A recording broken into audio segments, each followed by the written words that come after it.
Salah satu bagian dari tartilnya bacaan seseorang adalah memahami waqaf wal ibtida.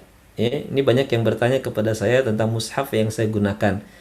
Ini mushaf yang dikeluarkan dari Cordoba, ya. Nanti mushaf yang akan satu yang akan dikeluarkan nanti adalah mushaf QRQ, Quran QRQ.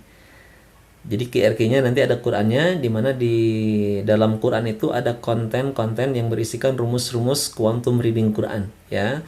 Rumus-rumus simple praktis bagaimana membaca Al-Quran secara tartil. Nah, jadi ini mushaf waqaf wal ibtida, ya. Jadi kalau ada yang bertanya, Ustadz, yang mana mushafnya? Nah, ini mushafnya, ini salah satu yang salah satu di antaranya, ini besar, ya. Nah, ini ada Al-Quran Tajwid, Waqaf dan Ibtida. Ya, Waqaf dan Ibtida ini yang ukuran besar. Nanti ada yang setengahnya, ini juga ada, ya. Kalau bukan Boy, itu mah Ustaz ya. Waqaf dan Ibtida, ada juga Waqaf Mushaf Al-Mubtadi. Itu semuanya dari Cordoba. Ini sesuatu yang penting bab Waqaf Ibtida ini, karena kalau kita tidak memahami tentang di mana berhenti dan kapan melanjutkan, walaupun merdu suaranya, walaupun fasih dalam melafalkan huruf-hurufnya, tapi kalau nggak pas dalam berwakaf, tidak pas dalam beribtida, maka kemungkinan besar makna akan jauh melenceng, makna akan berubah, ya.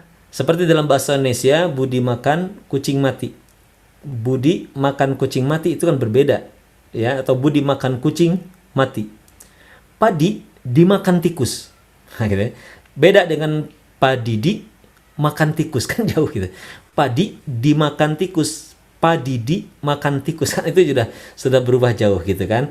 Nah, begitulah dalam Al-Qur'an. Maka Ali bin Abi Thalib mengatakan bahwa bagian dari tartil adalah ma'rifatul wuquf, memahami tentang pemberhentian. Ya, harus memahami pemberhentian. Dan secara umum kaidahnya, ya, supaya tidak bingung, ini ada berhenti, ini berhenti dan seterusnya gitu kan. Ketika saya baca misalkan, kaidahnya secara umum, Imam Al-Jazari mengatakan walaysa fil Qur'ani min waqfin wajabin wala haramin ghairi ma lahu sabab. Jadi di dalam Al-Qur'an tidak ada wakaf yang sifatnya wajib atau haram secara syar'i.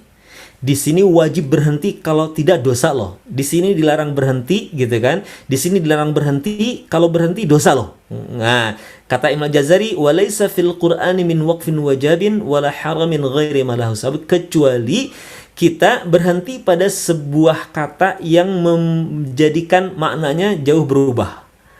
Maknanya berubah, ya. Nah, pada saat itulah kemudian jadi wajib berhenti atau dilarang berhenti.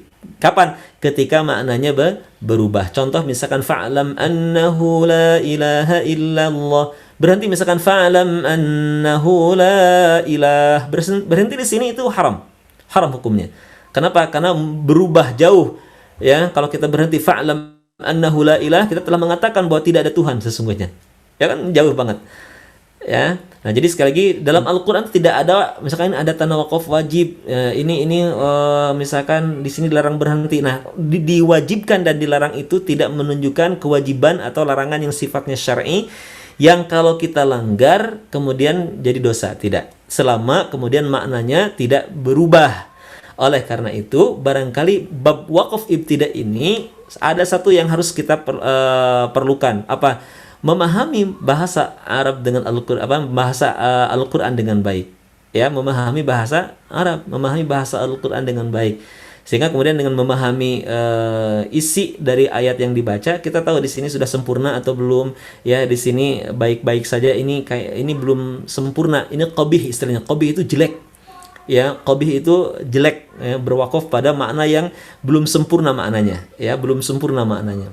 Begitu ya. Jadi kembali bab wakaf tadi, ya, salah satu bahasa nanti di dalam training KRQ ini adalah bagaimana cara mudah untuk berwakaf dan ibtida.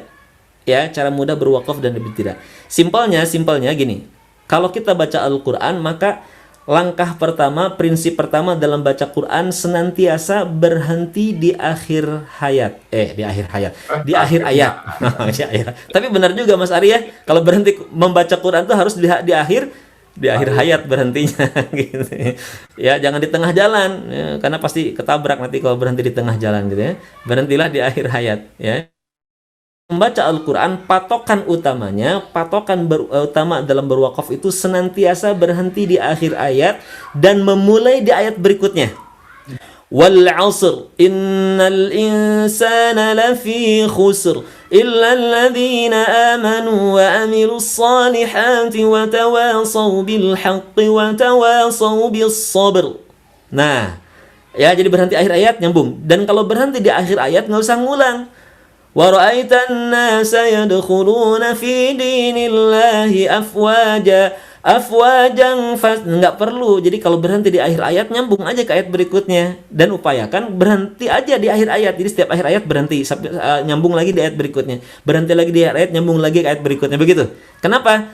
Karena ingat baik-baik ya, ingat baik-baik akhir ayat itu menunjukkan wakafnya Rasulullah sallallahu alaihi wasallam. Ya. Jadi akhir ayat itu menunjukkan wakafnya Rasulullah sallallahu alaihi wasallam. Selain nanti ada hal-hal yang lain mungkin akan dibahas nanti di training berikutnya ya. Di training berikutnya wakaf itu sesuatu yang luar biasa.